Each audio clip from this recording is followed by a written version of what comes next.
Mardi 1er mai de l'an 2018, mesdames et messieurs, bonsoir. Tout de suite, les principaux titres des informations à développer. La fête du travail est le nom donné au 1er mai pour célébrer les réalisations des travailleurs. À suivre dans cette édition la réaction de quelques citoyens sur la portée de cette journée. Vous suivrez également dans cette édition la cérémonie d'ouverture de la 3e édition des journées médias sur l'esplanade intérieure du stade de l'Amitié, Général Mathieu Kérékou, hier lundi 30 avril. La rumeur est un phénomène de transmission large d'une histoire à prétention de vérité et de révélation par tout moyen de communication formelle ou informelle. Les détails dans un instant. Bonsoir à tous. Le 1er mai de chaque année est consacré à la célébration de la Journée internationale de la fête du travail. Elle sert d'occasion aux travailleurs pour formuler leurs doléances diverses pour l'amélioration de leurs conditions de travail et de vie. Quelques citoyens se prononcent sur la portée de cette journée et voici leurs réactions diverses dans cet élément. Comme tout le monde le vit, c'est la fête du travail. La fête du travail, malheureusement, est-ce qu'on va dire qu'on travaille? Je ne sais pas. Je souhaiterais qu'un jour, au lieu qu'on parle de la fête du travail, qu'on parle de la journée du travail, que ce jour-là, tout le monde travaille jusqu'à mourir. C'est peut-être plaisanter. Et non, en fait, je le dis parce que chez nous, il y a trop de grèves. On ne travaille pas assez. La tendance est à chercher là où se trouve l'argent et non comment travailler pour avoir l'argent. Heureusement que les choses sont en train d'être inversées. Et pour ça, il faut qu'il y ait davantage d'éducation, même si le système éducatif béninois est un peu en panne et qu'il y a plus de grèves que d'enseignement d'éducation. Je souhaiterais donc sincèrement qu'on en arrive un jour à faire de cette journée-là une journée de réflexion et de travail afin que nous puissions aller vraiment de l'avant. Parce qu'au Bénin, on est beaucoup plus paresseux que travailleurs, alors que, comme l'autre l'a dit, il faut travailler. Il faut travailler et prendre de la peine. Le 1er mai, pour moi, représente un jour, un moment où les travailleurs ont l'occasion de réfléchir sur leur situation de travail, de réfléchir aux voies et moyens qui pourront leur permettre d'améliorer leur situation au travail. Pour faire un peu entorse au rituel habituel, j'aurais proposé quand même que ce soit un jour au cours duquel on pense vraiment aux conditions qui pourraient permettre à la jeunesse de s'auto-employer, aux différentes lois et procédures qui pourraient permettre aujourd'hui à la jeunesse de pouvoir être autonome en matière d'emploi. C'est-à-dire déjà dans les programmes de formation, voir comment les réadapter afin que, à la sortie des formations, la jeunesse soit capable de pouvoir s'auto-employer. Et une fois à ce stade que l'État aussi et l'Assemblée nationale puissent mettre en œuvre des projets de loi qui puissent faciliter l'insertion des jeunes dans le domaine professionnel. On ne peut que regretter le climat social ambiant autour de cette fête de 3 mai. On ne peut que souhaiter qu'il y ait un peu plus de collaboration dans le futur entre les acteurs sociaux, les syndicats, tous les autres travailleurs et les dirigeants et le gouvernement.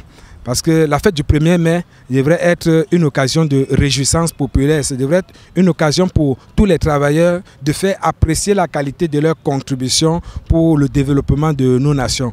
Mais on a laissé ce sujet principal pour s'attarder à des préoccupations, je n'allais pas dire d'ordre secondaire et tertiaire, mais on a quitté l'essentiel, qui devrait être, c'est mon point de vue, la contribution des travailleurs au développement de nos nations. La fête du 1er mai devrait par exemple être l'occasion, puisque l'agriculture est l'un des secteurs de base de notre développement, de faire la promotion autour de ce qui se fait de mieux en matière d'agriculture. La fête du 1er mai devrait être une occasion de célébrer nos cultures, de célébrer nos récoltes, de célébrer le produit de nos terres. La fête du 1er mai devrait être l'occasion de rappeler une fois pour toutes, une fois pas de trop, que la terre ne ment pas. Parce que le travail qui va nous développer, c'est le travail de la terre. c'est autour de lui qu'on doit centrer notre développement. Et donc, la fête du 1er mai devrait être, de mon point de vue, une fois encore, une fois exposition des produits de notre labeur, des produits de nos terres. Voilà, modestement, comment je conçois à ma manière la fête du 1er mai. Du 30 avril au 6 mai 2018, les professionnels des médias du Bénin se donnent rendez-vous sur l'esplanade intérieure du stade de l'Amitié Général Mathieu Kérékou pour la 3e édition des journées médias. Plusieurs activités permettant le brassage et les échanges autour des sujets majeurs de la profession seront abordés tout au long de la semaine. Retour sur la cérémonie d'ouverture. Accompagné du parrain honoraire, le ministre Oswald Omeki, et du premier vice-président de l'Assemblée nationale, la marraine, le ministre de la Communication et de l'Économie numérique, Aurélie Adam Soulé-Zoumarou, a coupé le ruban inaugurant cette édition. Ainsi, le village des médias sera animé jusqu'au 6 mai par les professionnels des médias suivant le programme concocté par le comité d'organisation. Pour cette édition, nous avons décidé d'organiser des concours et le colloque avec l'Union des professionnels des médias, soutenu par la Fondation Konrad Adenauer et la Fondation Friedrich Ebert. Les débats grand public avec le Leader Press Club et les invités sont, entre autres, le directeur général de la police républicaine, le préfet du littoral. Les activités et les journalistes des médias en ligne sur diverses thématiques sont aussi organisées. Nous avons aussi la foire et exposition de livres avec le Café Média Plus et Buzz Book. Nous aurons une activité de sensibilisation routière des gros porteurs sur l'utilisation des triangles pour éviter les accidents de circulation. Un défilé de mode avec l'appui de Lolo Andoche et de l'agence mannequinat John Médard International. Des soirées récréatives. Volet sport, nous aurons un match de Buntu, une exhibition de Buntu, je dirais plutôt, et un match de handball féminin. La décoration de certains aînés de la corporation est également au programme. À chacun et à tous, nous souhaitons de passer d'agréables moments en notre compagnie. La crise qui secoue l'administration béninoise préoccupe les citoyens béninois. Plusieurs d'entre eux ébauchent des stratégies de sortie de crise. Suivez dans cet élément les messages de certains Béninois qui invitent tous les patriotes à agir ou à faire confiance au président de la République. L'éducation et la santé sont le socle qui soutient tout pays qui se veut prospère sur tous les plans, social, économique, culturel, environnemental, etc. Puis, le devoir de patriotisme recommande à toute Béninoise et à tout Béninois de se sentir concerné lorsque un des secteurs les plus vitaux de développement, comme l'éducation, est en panne, de lui venir à la rescousse.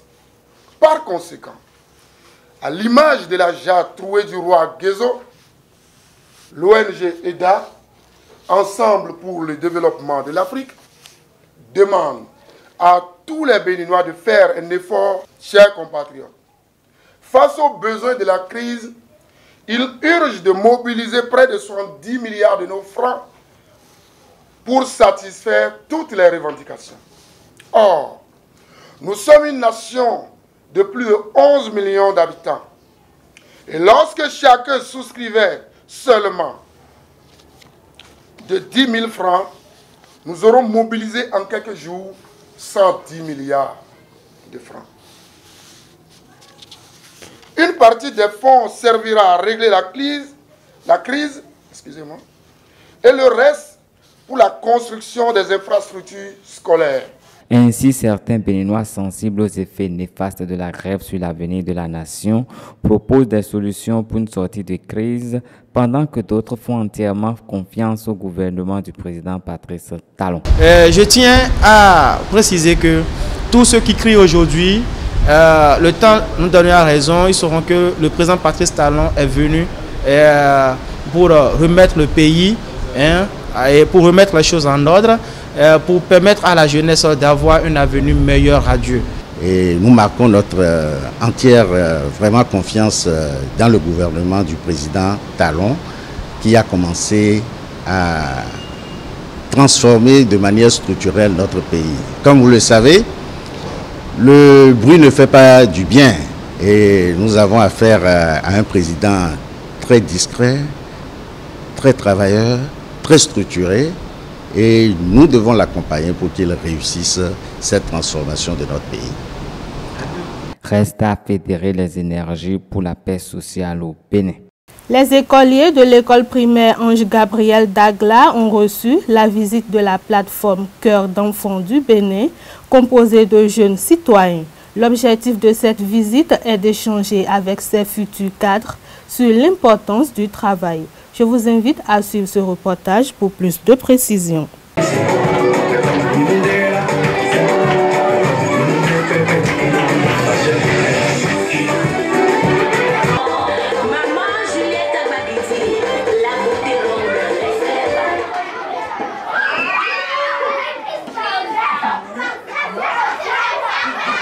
Mais le père fut sage de leur montrer avant sa mort que le travail est un trésor.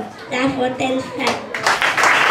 Tout comme ses enfants, c'est avec joie au cœur que plusieurs autres écoliers de l'école primaire privée Ange Gabriel Dagla ont pris part à la séance d'échange donnée par les membres de la plateforme Cœur d'enfants du Bénin. En effet, ce groupe de jeunes s'est donné pour mission d'éduquer, de sensibiliser et d'évangéliser les enfants et expliquer aux élèves l'importance du travail et la raison de leur visite dans cet établissement ce lundi 30 avril 2018. Donc c'est une obligation. À partir du moment où vous avez pris un engagement là, vous devez tout faire pour respecter cet engagement en travaillant à l'école. Si vous ne travaillez pas, ça veut dire que vous n'aurez plus, c'est-à-dire, vous ne respectez plus votre engagement vis-à-vis des parents. Et en plus, Dieu, est-ce que vous voyez? Il va dire, si quelqu'un est paresseux, que la personne, il dit, va vers les fourmis. Vous connaissez les fourmis, là? La Bible dit, ils n'ont ni chef. Ils n'ont ni maître, mais ils sont organisés, ils travaillent. Comment ils travaillent? Eux, ils travaillent pour pouvoir préparer leur avenir. Quand le temps est favorable, les fourmis travaillent et après tout ce qu'ils doivent manger pour le moment où ils ne seront pas en mesure de travailler. Et c'est ce que nos papas font aujourd'hui. Les papas travaillent aujourd'hui, mais à un moment donné, ils iront en retraite. Est-ce que là, ils sont en repos et ils auront besoin de nous. Aujourd'hui, c'est papa qui te donne de l'argent, qui fait tout pour toi. Eh? Il faut savoir qu'il y aura un moment où papa ne sera plus en mesure de travailler parce que la vieillesse sera déjà là. Mais il aura besoin de ton travail. Est-ce que vous comprenez? Donc si vous ne travaillez pas comme cela se doit aujourd'hui, ça aura d'impact sur votre avenir. Non seulement sur votre avenir, mais sur l'avenir c'est-à-dire de vos parents. Vous savez aller. Qui sont ceux qui veulent travailler vraiment? Vous savez. Le travail, mon avenir, c'est le thème de la première édition de la dite plateforme. Et le groupe se dit satisfait des échanges. Et c'était vraiment très réjouissant parce que voilà une école, Ange Gabriel, dans laquelle tous les enfants presque savaient déjà, les enfants de 5 à 7 ans, 10 ans, savaient déjà ce qu'ils allaient devenir demain. Et donc cette causerie a pris tout son sens. Et c'était également le lieu, avec les enfants, de penser à tous les enfants qui travaillent dans la rue. Parce que voilà des enfants travailleurs. Ça fait mal de le dire, mais ça existe. Et ça existe plein au Bénin. Donc c'était un petit clin d'œil également à leur endroit. Nous pouvons dire que nous avons réussi parce que vous avez vu l'engouement, l'ambiance qui existait au cours de la sensibilisation, de la communication à l'endroit des enfants. Notre objectif est atteint parce que nous avons pensé sensibiliser les enfants sur l'importance du travail afin de leur montrer, de réveiller le génie qui est en eux et leur dire quand on travaille, on réussit, leur dire quand on travaille, on devient un grand homme de demain, on occupe des grands postes de demain. La prochaine sensibilisation qui cible toujours les enfants portera sur l'importance. Comme je l'annonçais dans les titres, la rumeur est comme un vice qui s'empare peu à peu de la société. Cette gangrène dont personne ne connaît la source ni à qui elle profite ronge petit à petit notre quotidien. Sur les réseaux sociaux, on se réfugie derrière les luttes pour vous pour atteindre son objectif. Une équipe de notre rédaction s'est intéressée à ce phénomène qui prend d'ampleur dans la société. Suivons ce reportage pour en savoir davantage. Les rumeurs les plus folles courent très souvent à propos d'événements marquants sur les personnes qui sont sous les feux des projecteurs. La rumeur est partout dans le monde et peut parfois faire le tour des médias très rapidement. Au Bénin, de bouche à oreille, elle peut se répandre très vite et peut avoir un pouvoir dévastateur. Une des dernières rumeurs au Bénin et qui a fait le tour de la toile est celle des cybercriminels. La rumeur est un fait de société que l'on rencontre dans les sociétés où l'autorité, les autorités administratives, bien celui qui porte la voix officielle, refuse de parler. Quand un problème se pose dans la société, que la population n'a pas une version officielle, il y a des individus qui lancent dans la masse une certaine rumeur, qu'on appelle en anglais les fake news. Et il revient à l'État, il revient à l'autorité de prendre la parole et de confirmer ou d'infirmer cette information.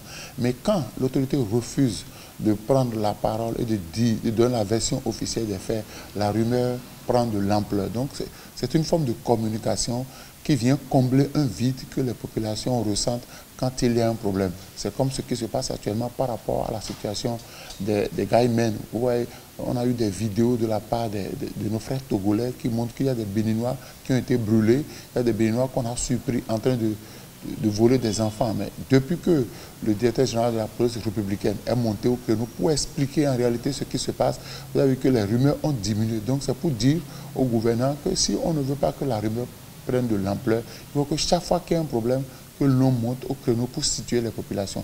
Parce que les populations ne sont pas tous alphabétisées, elles ne sont pas allées à l'école. Donc il y a de ces malins esprits-là qui en profitent pour manipuler les populations, pour les pousser à la révolte. La rumeur est polémique et a tendance à se nourrir et s'enrichir de tout ce qui se passe à côté. Une rumeur, vous voyez, c'est pour considérer ça un peu comme une boule. Vous voyez, quand une boule roule, ça ramasse tout ce qui est sur son passage et ça s'enrichit de ça. Donc ça se actualise à travers ça. Et c'est le même fonctionnement avec la rumeur. Donc c'est comme une boulimie.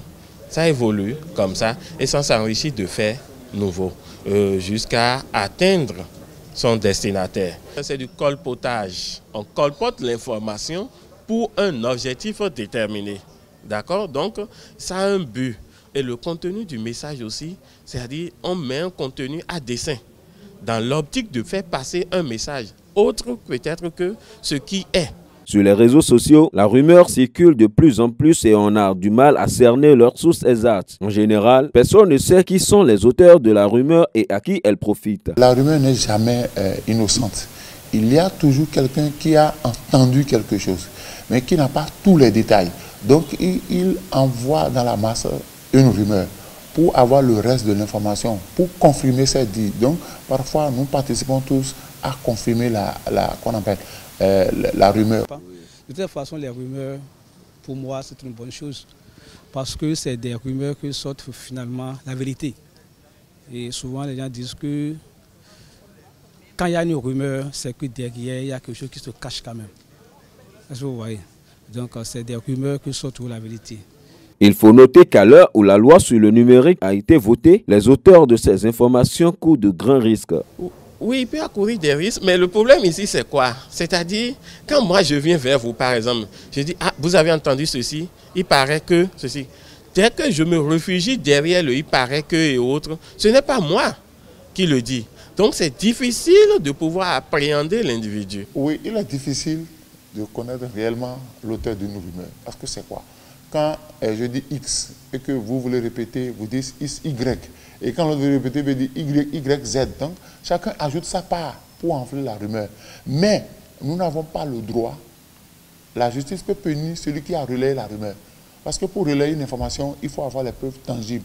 Et par rapport à ceux qui font des commentaires, il faudrait qu'ils aillent vérifier, qu'ils aillent se renseigner pour voir si vraiment ces informations-là sont vraies. Toutefois, qu'elles soient fausses ou vraies, il faudra toujours vérifier les lieux pour vous sur les réseaux sociaux avant de les relayer pour que cela ne vous porte pas préjudice.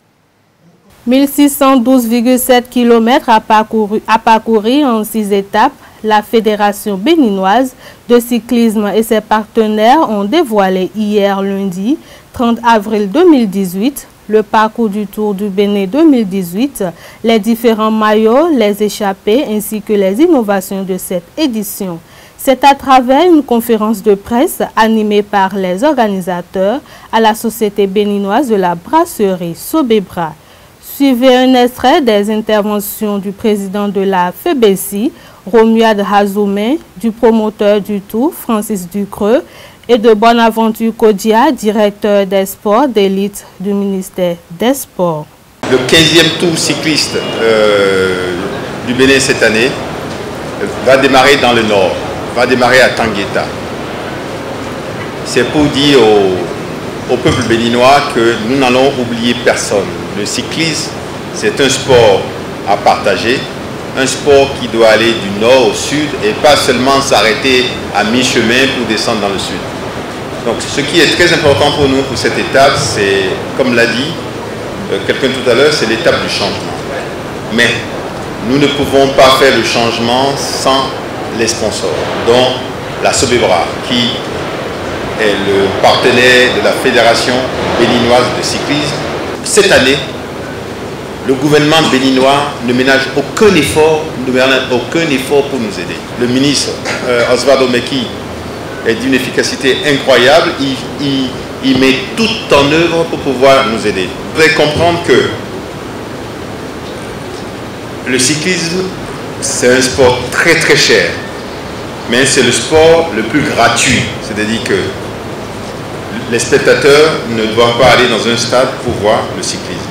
Donc, moi, la seule chose qui m'intéresse aujourd'hui, c'est le soutien du peuple béninois. Ce soutien du peuple béninois est capital pour moi.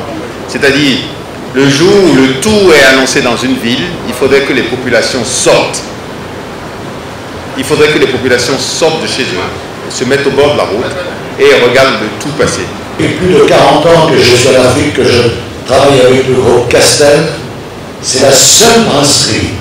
Elle est bien sûr dans le sport, dans tous les tours cyclistes auxquels je participe, mais particulièrement ici, l'effort qu'il a fait pour le développement du cyclisme, je n'ai jamais vu ça dans ma carrière. Donc il faut applaudir très très fort ce monsieur. Et après, regardez-vous, on ne peut pas passer sous silence, je dirais, le chef de l'État que j'ai dit, le chef de l'État, son expression, M. Patrice Talon, qui suit pour le développement du cyclisme, il cautionne ce tour également. Et nous aurons d'ailleurs peut-être l'occasion de l'avoir à l'arrivée, cerise sur le gâteau. Nous attendons, M. Omeki est en charge de cela. Et après, l'ensemble des partenaires. C'est-à-dire, nous avons Canal+, qui lui va retransmettre énormément sur toutes ces chaînes, puisque va venir également Noël Ladénion de Reuters. Et puis nous avons bien sûr Mouv', un partenaire fidèle depuis de nombreuses années. Je tiens à féliciter le président de la Fédération béninoise de cyclisme, M. Francis Ducreux et tous les sponsors, pour la qualité du travail abattu juste là, pour donner plus de visibilité à cette édition, à cette 15e édition du Tour cycliste du Bénin. Je les remercie parce que j'ai l'habitude de dire que le sponsoring est pour le sport de haut niveau ce qu'est le sang pour l'organisme humain. Vous imaginez tout petit peu, vous n'aviez pas du sang dans les veines, alors là, vous ne pouviez pas bouger. Donc je remercie les sponsors et mon plus grand souhait, c'est de voir leur activité s'étendre aux autres fédérations. J'ai une trentaine de fédérations, je serai très heureux de voir cela, parce qu'on a besoin aussi d'eux pour développer notre sport. Cette année, je crois que le ministère sera présent sur l'ensemble du tour. Nous allons mettre un accent particulier sur la sécurité pour permettre à nos cyclistes de s'épanouir.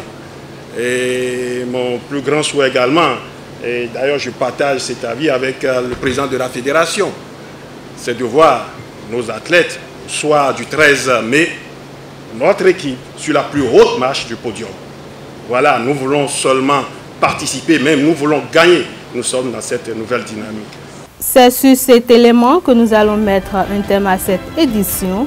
Merci de nous avoir suivis. Bonne fête de travail à toutes et à tous.